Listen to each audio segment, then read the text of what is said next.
الحمد لله نحمده ونستعينه ونستغفره ونؤمن به ونتوكل عليه ونعوذ بالله من شرور أنفسنا ومن سيئات أعمالنا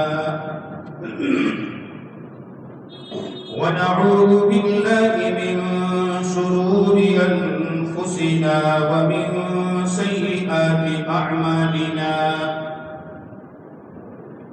ونعوذ بالله من شرور أنفسنا ومن سيئات أعمالنا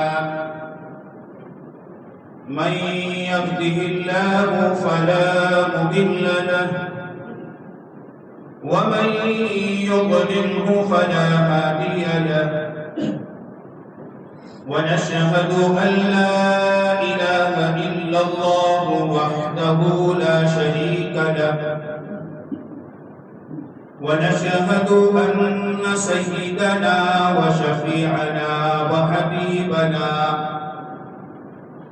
وسندنا ومولانا محمد صلى الله تعالى عليه وعلى آله وأصحابه وأتباعه وأزواجه وذرياته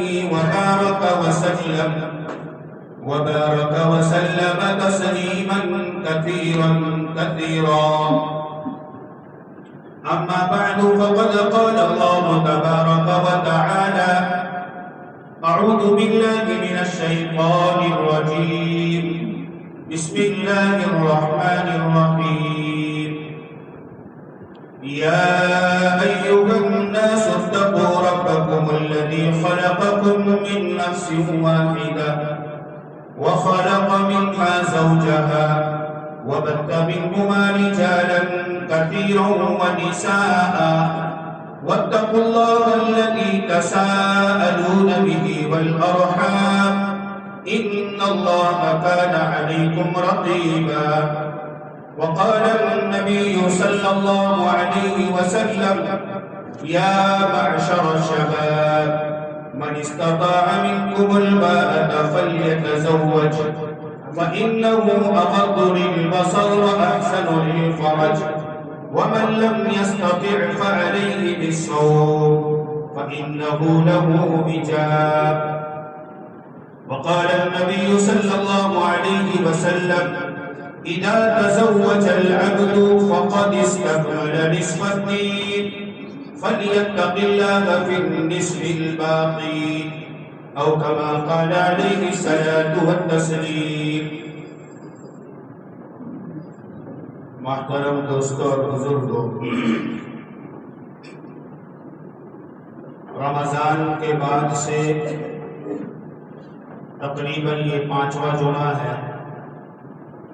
مختلف موضوعات اور مختلف عناوین پر آپ نے گفتگو سنی ہوگی۔ آج میرے سامنے بہت سارے موضوع تھے۔ شادی بیاہ کا موسم چل رہا ہے، ایک یہ موضوع۔ بہت ہی قریب کے اندر اب اسکولوں کے ایڈمیشن شروع ہونے والے ہیں۔ مسلمانوں کو اپنی بچوں اور بچیوں کو کن اسکولوں کے اندر ایڈمیشن دلانا چاہیے، یہ مستقل ایک موضوع اور ٹاپک ہے۔ مدارس کا افتتاح ہو چکا ہے، مکاتب کا افتتاح ہو چکا ہے۔ ہم اپنے بچوں کو مکاتب میں بھیجیں، اس کے کیا فوائد ہیں، اس کے کیا فضائل ہیں، یہ ایک مستقل ٹاپک تھا۔ حج کا سیزن شروع ہو چکا ہے۔ قافلے بیت اللہ اور مدینہ المنورہ کی طرف رواں دواں ہیں، یہ ایک موضوع تھا۔ بقرعید آنے والی ہے، اس کے فضائل، قربانی کے مسائل، نہ کرنے کی وعیدات، یہ بھی ایک موضوع تھا۔ لیکن چونکہ سب سے اہم موضوع اس وقت تھا شادی بیاہ کا موضوع، اس سلسلے میں کئی مرتبہ میں گفتگو کر چکا ہوں، بیان کر چکا ہوں، لیکن اس کا جو اثر معاشرے میں دکھنا چاہیے وہ دکھ نہیں رہا۔ ہو سکتا ہے میرے کہنے میں کوئی کمی ہو، لہجہ غلط ہو، عنوان صحیح نہ ہو، اس لیے میں نے آج سوچا کہ شادی کے موضوع پر بیان نہیں کروں گا، چند گزارشات کروں گا، چند درخواستیں کروں گا قوم کے نوجوانوں سے، قوم کے نوجوانوں کے والیوں سے۔ ہو سکتا ہے گزارشات کسی کی سمجھ میں آ جائے۔ شادی بیاہ یہ ایک عبادت ہے۔ حضرت تھانوی رحمۃ اللہ علیہ نے لکھا ہے کہ شریعت نے جس کام کے کرنے کی ترغیب دی ہو، کبھی کبھی اس کام کے وجوب کے دلائل شریعت نے بیان کیے ہو، اور بسا اوقات اس کام کے ترک پر، اس کے چھوڑنے پر وعیدات بیان کی ہو۔ یہ تین چیزیں جس چیز کے اندر پائی جائے تو اس کا تعلق عبادات سے ہوتا ہے۔ نکاح کے اندر تینوں چیزیں پائی جاتی ہیں۔ عام حالات کے اندر شریعت مطہرہ نے بالغ ہونے والے بچے، بالغ ہونے والی بچیوں کو اور ان کے والیوں کو نکاح کی ترغیب دی ہے۔ بچہ جوانی کے اس عالم میں پہنچ جائے کہ اگر نکاح نہیں کرتا، بچی جوانی کے اس عالم میں پہنچ جائے کہ نکاح نہ کرنے کی وجہ سے زناکاری کے اندر، بدکاری کے اندر، غلطکاریوں میں مبتلا ہونے کا کبھی اندیشہ ہے، تو اس وقت علماء نے لکھا ہے، فقہاء نے لکھا ہے، نکاح واجب ہو جاتا ہے۔ ایسے وقت میں اگر نکاح نہیں کیا، چاہے وہ بچوں کی طرف سے پیشکش نہ ہو، والیوں کی طرف سے التزام نہ ہو، تو ایسے وقت میں نکاح نہ کرنے کی وجہ سے جو نقصانات آئیں گے، جن گناہوں کے اندر وہ بچے اور بچیاں ملوث ہوں گی، اس پر وعیدات ہیں۔ تو نکاح کے اندر تینوں چیزیں ہیں، وجوب کے دلائل بھی ہیں، ترغیبات بھی ہیں، اور نہ کرنے پر وعیدات بھی ہیں۔ معلوم ہوا یہ ایک عبادت ہے۔ اور شریعت مطہرہ میں حضرت رسول کریم صلی اللہ علیہ وسلم نے ہر عبادت کا آسان سے آسان طریقہ اپنی امت کے سامنے رکھا ہے۔ آپ علیہ السلام نے شریعت کی روح سے، اپنی زندگی کے عمل سے عبادات کا جتنا آسان طریقہ امت کے سامنے رکھا ہے، اس سے زیادہ آسان طریقہ دنیا کا کوئی دوسرا فرد نہیں رکھ سکتا۔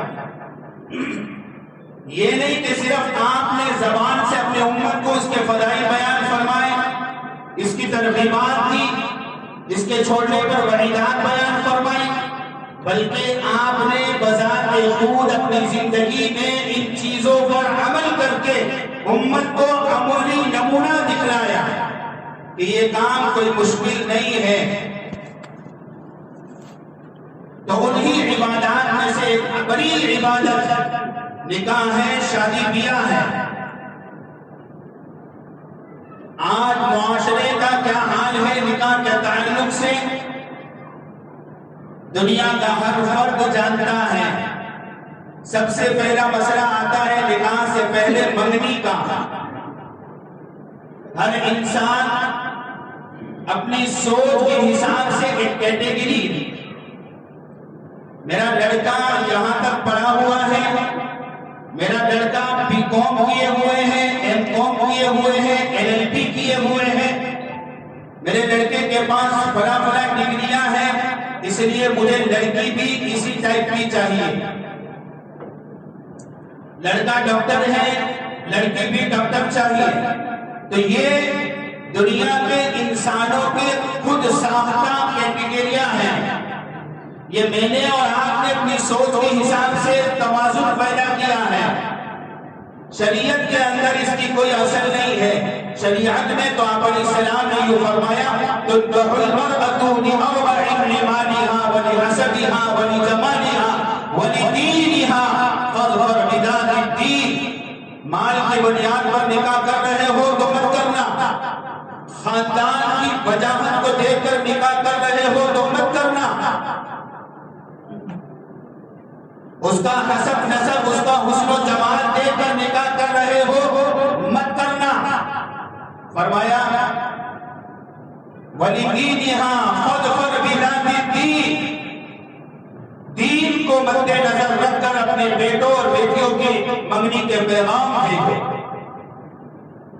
رشتہ تو کیٹیگریاں دیکھ کر کرتے ہیں اور پھر شکایت کرتے ہیں کہ انہوں نے جہیز میں اتنی چیزوں کی مانگ کی ہے تو قصور تمہارا ہے. دیندار گھرانے کے اندر اگر تم نکاح کرتے، اگر وہ جہیز کی مانگ بھی کرتے، کسی دیندار کو لے جا کر اس کے سامنے کھڑا کرتے، وہ دو لفظ کہتا آپ پہلی سب کے مسلی ہیں، تکبیر اولیٰ کے پابند ہیں کہ قریب سے آپ بھیک مانگ رہے ہیں، آپ کو شرم نہیں آتی؟ قیامت تک وہ آپ کے سامنے اپنے بیٹے کے لیے جہیز کا مطالبہ نہ کرے، اس لیے کہ اس کی زندگی میں کسی حد تک دینداری ہے،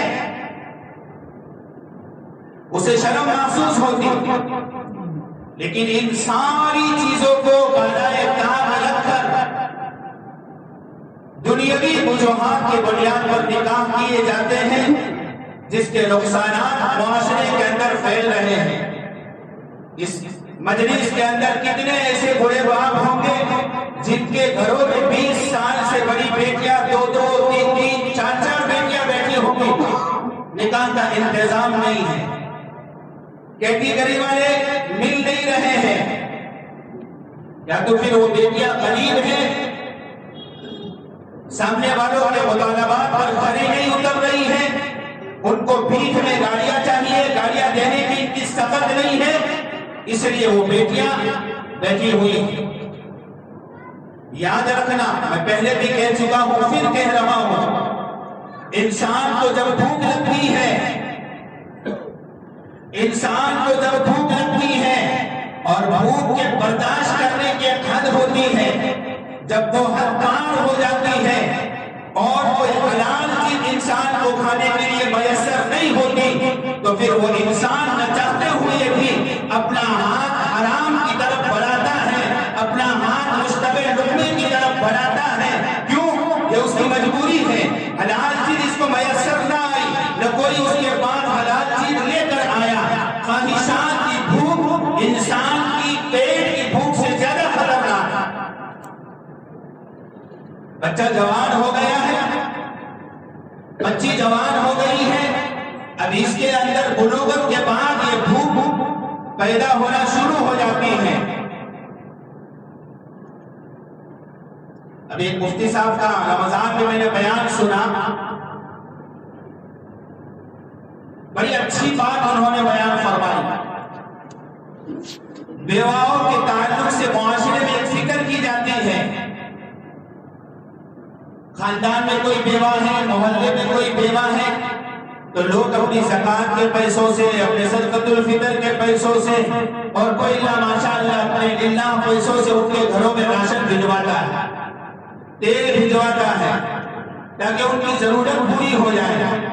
مفتی صاحب نے ایک جملے کے اندر پورے معاشرے کی حقیقت بیان فرمائی. فرمایا میرے پیارے حبیب علیہ السلام نے بیواؤں کے لیے راشن کا انتظام نہیں کیا تھا، میرے پیارے حبیب نے بیواؤں کے لیے شوہروں کا انتظام کیا تھا. تم راشن دے کر ان کی پیٹ کی بھوک کو تو مٹا سکتے ہو، لیکن ان کی خواہش والی بھوک کو راشن نہیں مٹا سکتے. بات سمجھ میں آ رہی ہے؟ اس طرف بھی توجہ دینے کی ضرورت ہے. ہر گلی ہر محلے میں بیوائیں بیٹھی ہوئی ہے، دوسری شادی کو عیب سمجھا جاتا ہے. بیوی کا انتقال ہو گیا، کسی وجہ سے بیوی کو طلاق ہو گیا، 50 سال کی عمر ہے، داڑھی کے بعد سفید ہو گئے، کہتے ہیں اب شادی.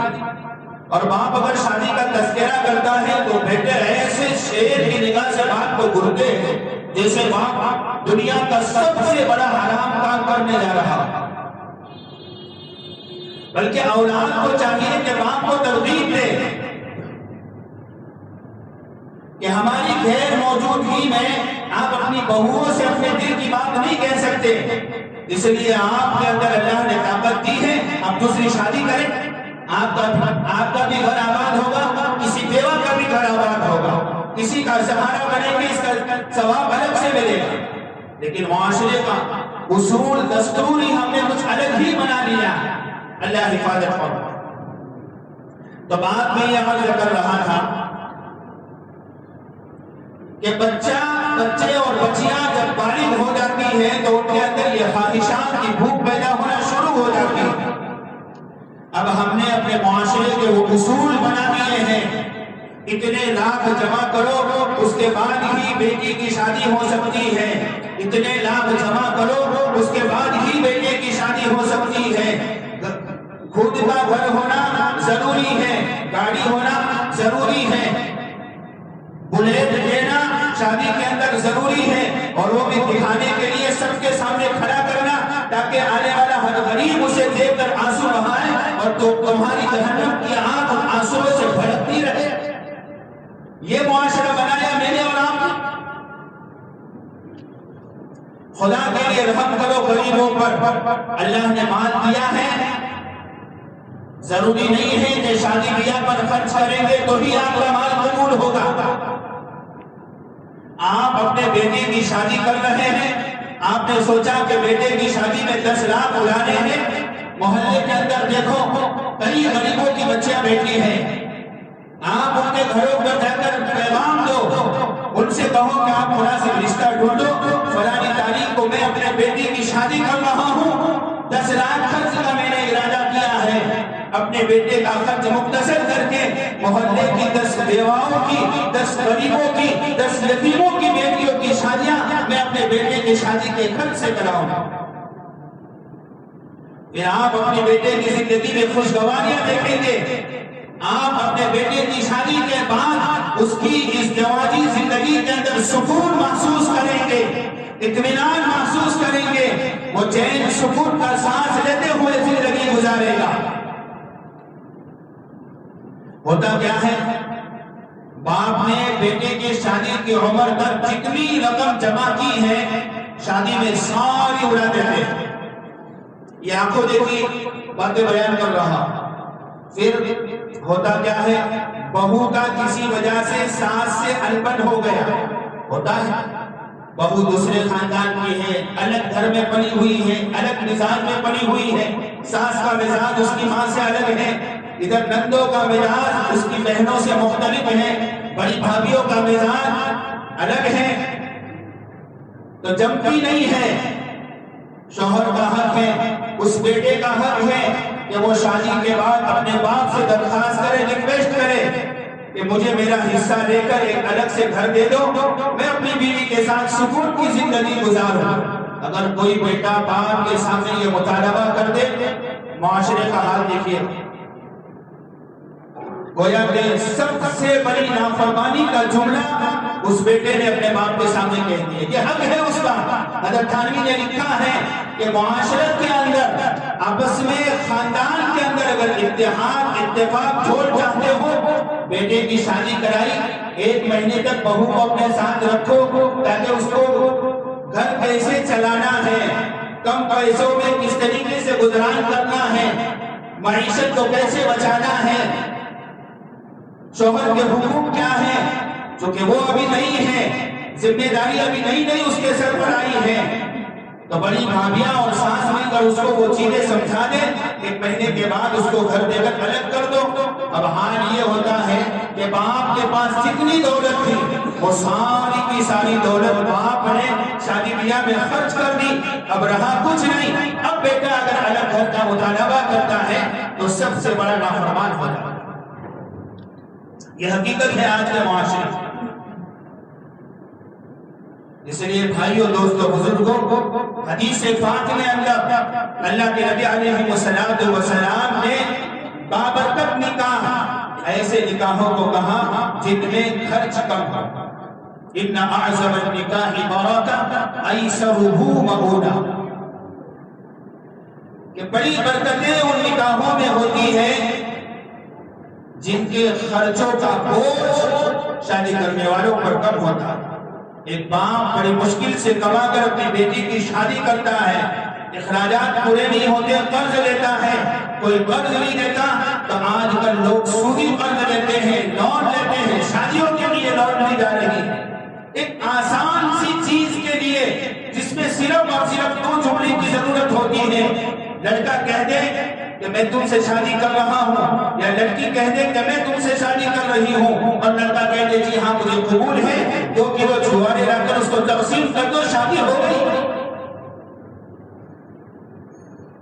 بکرا کاٹ کر، بڑا جانور کاٹ کر ولیمہ کرنا، اس کے لیے قرض لینا، 5-5 10-10 طرح کے کھانے بنانا، یہ سوائے فضول کے کچھ نہیں ہے۔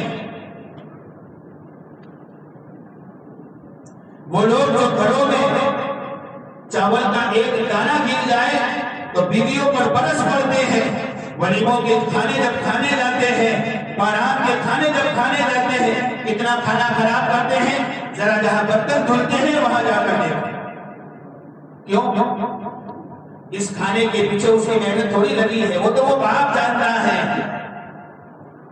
وہ باپ جب بیٹی کو ودا کرتا ہے تو اس کو 2 طرح کے بوجھ ہوتے ہیں، ایک تو 20 سال 25 سال اس گاڑی کو اپنے گھر میں رکھا، اس کو رخصت کر رہا ہے تو اس کی جدائی کا تو غم ہوتا ہی ہوتا ہے، لیکن اس کی جدائی سے زیادہ غم باپ کا یہ ہوتا ہے کہ اس کی شادی کے لیے میں نے اتنا قرض لیا ہے، ابھی اس کی 2 بہنیں اور باقی ہیں، کیا ان کی باری آتے آتے میں یہ قرض چکا پاؤں گا یا نہیں چکا پاؤں گا؟ یہ سودی لون میں نے لیا ہے، میں بھر پاؤں گا یا نہیں بھر پاؤں گا؟ وہ باپ اسی طریقے سے زندگی گھوٹ گھوٹ کر جیتا ہے، اور کئی باپ بیچارے اسی بوجھ سے بغل کے حوالے ہو جاتے ہیں۔ اس کا ذمہ دار کون ہے؟ میں اور آپ۔ نکاح کو تو شریعت نے بہت آسان بنایا تھا، اللہ کے پیارے حبیب علیہ السلام نے خود 11 نکاح فرمائے۔ دیکھیے آپ کے نکاح کی تاریخ اٹھا کر دیکھیے، کتنے بڑے ولیمے کیے آپ نے، دیکھیے آپ نے اپنے لخت جگر نور نظر حضرت سیدہ فاطمہ رضی اللہ عنہا کا نکاح فرمایا۔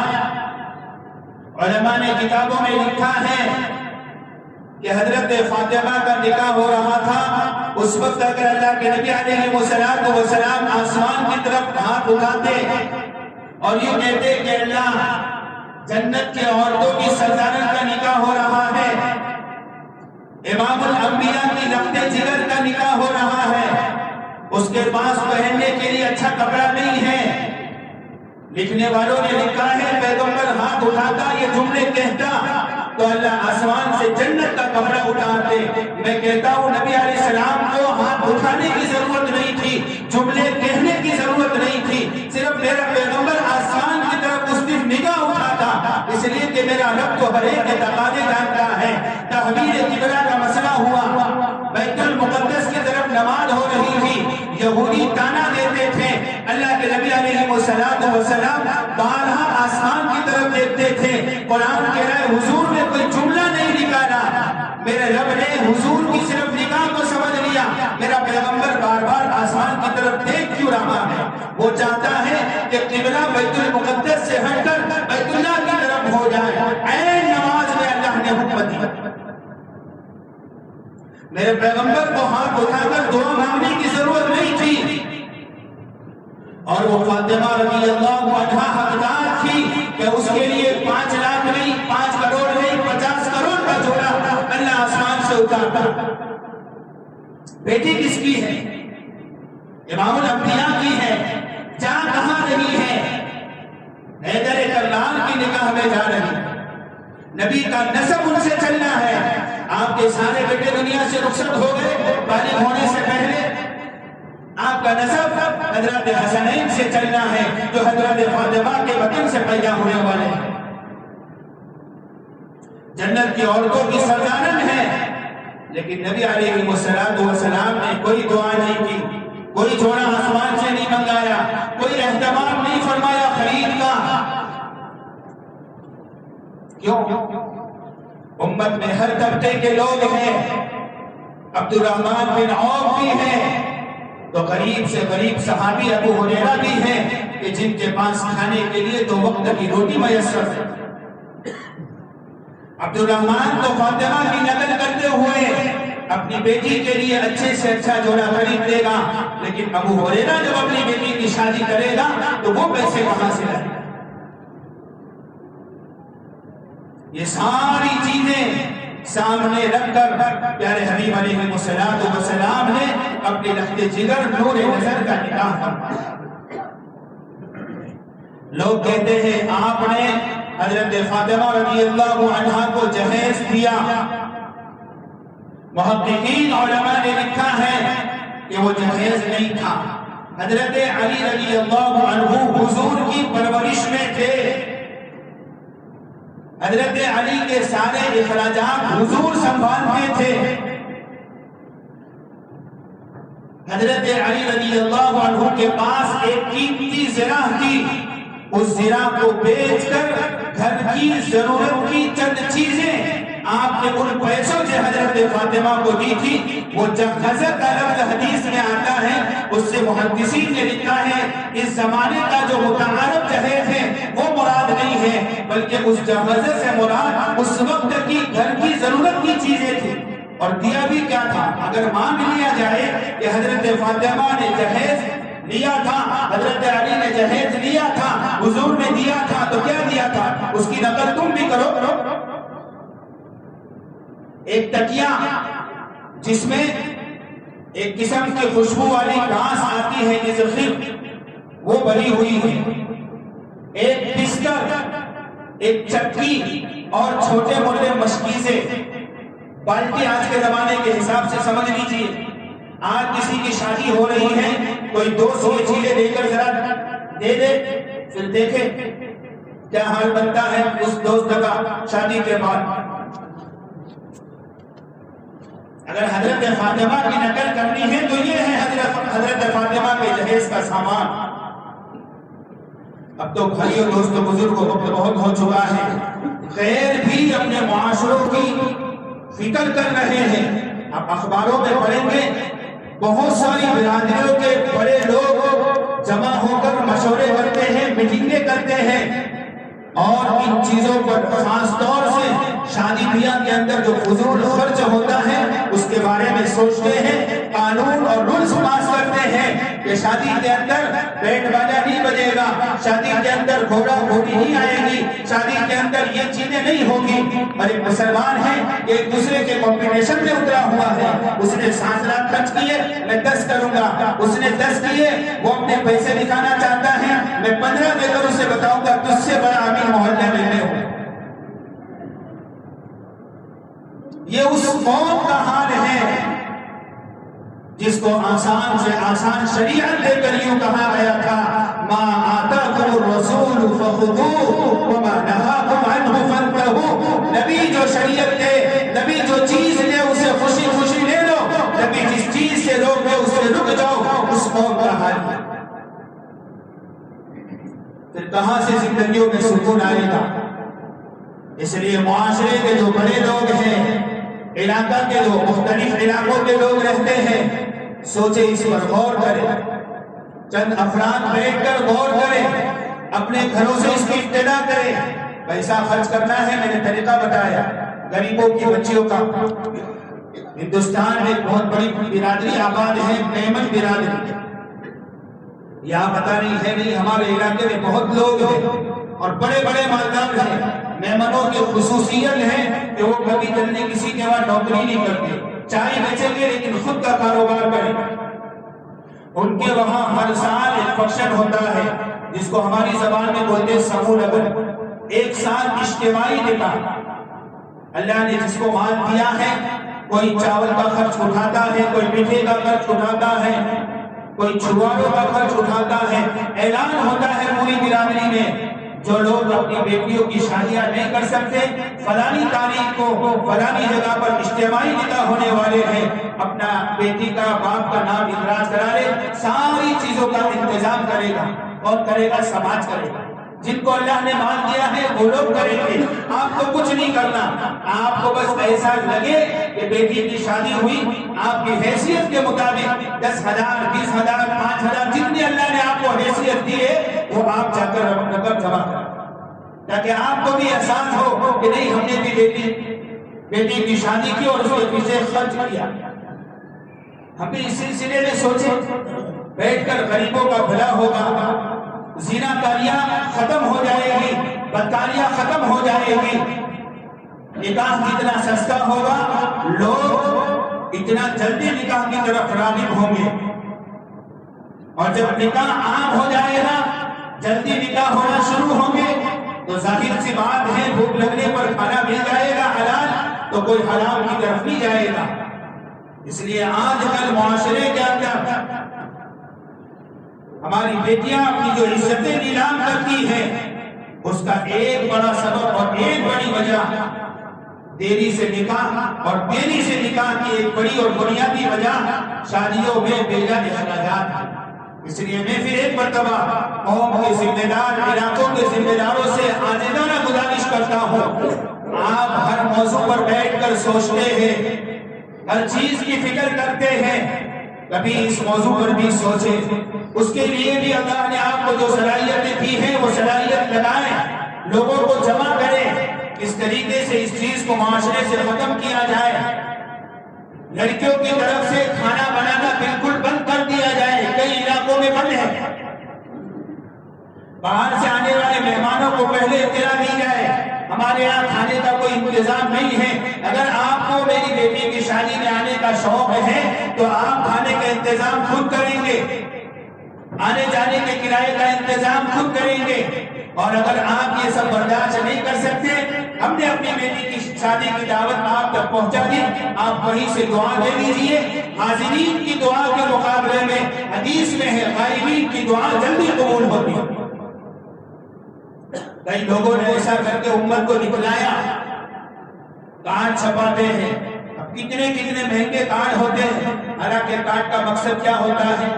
اس بات کی اطلاع دینا کہ میرے بیٹے یا بیٹی کی شادی فلانی تاریخ کو ہو، اس کے کھانے کی دعوت فلانے ہال میں فلانے وقت میں، اس سے زیادہ کچھ نہیں ہے۔ شادی بیاہ میں کوئی نہیں آتا تو اتنا کسی کو تکلیف نہیں ہوتی، لیکن اگر موت میت میں کوئی قریبی رشتہ دار نہ آئے تو لوگ کیا کہتے ہیں؟ موت پر بھی نہیں آیا، تو میں کہتا ہوں شادی بیاہ کو چھوڑ کر کارڈ تو موت پر چھپوانے چاہیے، اس وقت زیادہ انفارمیشن کی ضرورت ہے، لیکن وہاں کوئی کچھ نہیں کہتا، یہاں بے جا خرچ ہو رہا ہے۔ اس لیے خدا کے لیے ان چیزوں کو بند کرو، موبائل ہے، فون کے ذریعے سے، میسج کے ذریعے سے، واٹس ایپ کے ذریعے سے اطلاع دے دو، پورے خاندان کو اطلاع پہنچ جائے۔ کام کو آسان بناؤ، آپ آسان بنائیں گے، حیثیت کے باوجود کئی غریب لوگ چاہتے ہیں کہ کوئی پہل کرے اور ہم اس کے نقش قدم پر چلے، لیکن کوئی پہل ہی نہیں کرتا۔ امیر دن بدن اخراجات کو بڑھائے جا رہے ہیں، میں کہتا ہوں جن کو اللہ نے مال دیا ہے وہ اس کی پہل کریں کہ یہ مال ہم دوسری جگہوں میں لگائیں گے۔ آج شکایت ہے کہ مسلمانوں کے پاس کافی اسکولیں نہیں ہیں، 10 لاکھ آپ اپنے بیٹے کی شادی میں خرچ کر رہے ہیں، 2 لاکھ میں نمٹا کر 8 لاکھ کوئی تنظیم کو دے دو۔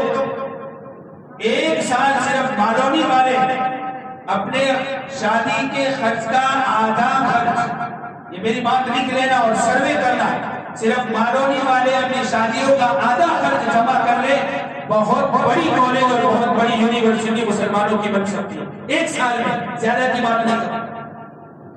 شکایت ہے ہمارے ایم ایل اے نے کچھ نہیں کیا، میں ایم ایل اے کی طرفداری نہیں کر رہا، مجھے اس سے کوئی لینا دینا نہیں، وہ کیوں کرے گا ہمارے لیے کام؟